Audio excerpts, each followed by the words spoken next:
সরকারি চাকরিতে কোটা সংস্কারের দাবিতে আন্দোলনরত শিক্ষার্থী ও ছাত্রলীগ আজ পাল্টে কর্মসূচি পালন করছে। এই মুহূর্তে আন্দোলনের কর্মসূচিতে আছেন সহকর্মী অলিউল রানী। সরাসরি যুক্ত হচ্ছে তার সঙ্গে।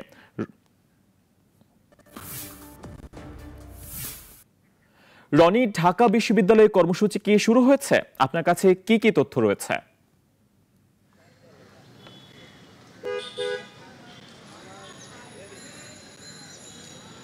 ধন্যবাদ ফয়সাল আপনাকে। আমি এখন আছি ঢাকা বিশ্ববিদ্যালয়ের রাজু ভাস্কর্যের সামনে। আপনি ইতিমধ্যে জানেন যে কোটা সংস্কার বৈষম্যের বিরুদ্ধে আন্দোলন করছে শিক্ষার্থীরা, এবং গতকালকে ন্যায় আজকেও কোটা বিরোধী আন্দোলনকারী শিক্ষার্থীরা এবং ছাত্রলীগ পাল্টাপাল্টি সমাবেশ ঘোষণা করেছেন।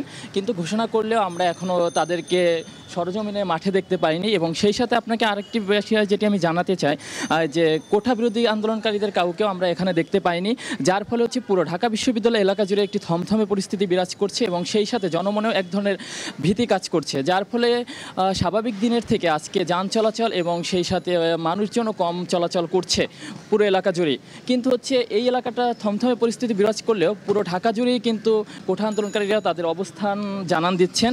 বিশেষ করে সকালবেলা আপনার বাড্ডা এবং বিশ্ব রোড এলাকা জুড়ে ঢাকা বেসরকারি বিশ্ববিদ্যালয়ের শিক্ষার্থীরা আন্দোলনের নামে, বিশেষ করে নর্থ সাউথ বিশ্ববিদ্যালয় এবং ব্র্যাক বিশ্ববিদ্যালয় পুরো কুড়িল এলাকাকে ব্লক করে আন্দোলন করে, যার ফলে ঢাকা ময়মনসিংহ মহাসড়কে বিশাল যানজট দেখা দেয় এবং বন্ধ হয়ে যায়।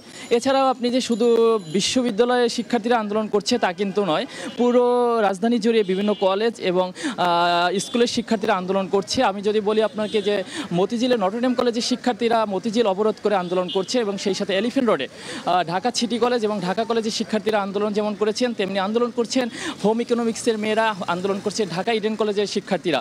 এবং সেই সাথে শুধু যে ঢাকা জুড়ে আন্দোলন বিদ্যমান রয়েছে তা কিন্তু নয়, সারা বাংলাদেশ জুড়েই আন্দোলন করছেন কোটা সংস্কার বিরোধী আন্দোলনকারীরা, এবং তাদের শুধু একটাই দাবি যে কোনো মূল্যে হোক এই বৈষম্য দূর করা হোক।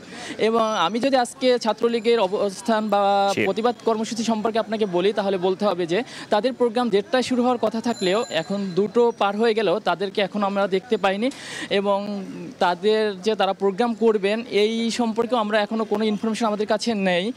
যদি আমার কাছে এরকম নতুন কোনো ইনফরমেশন থাকে আমি পরবর্তীতে জানিয়ে দিব। একমাত্র ওয়ালটন এসি দিচ্ছে 1 বছরের রিপ্লেসমেন্ট গ্যারান্টি এবং কম্প্রেসারের 10 বছরের গ্যারান্টি।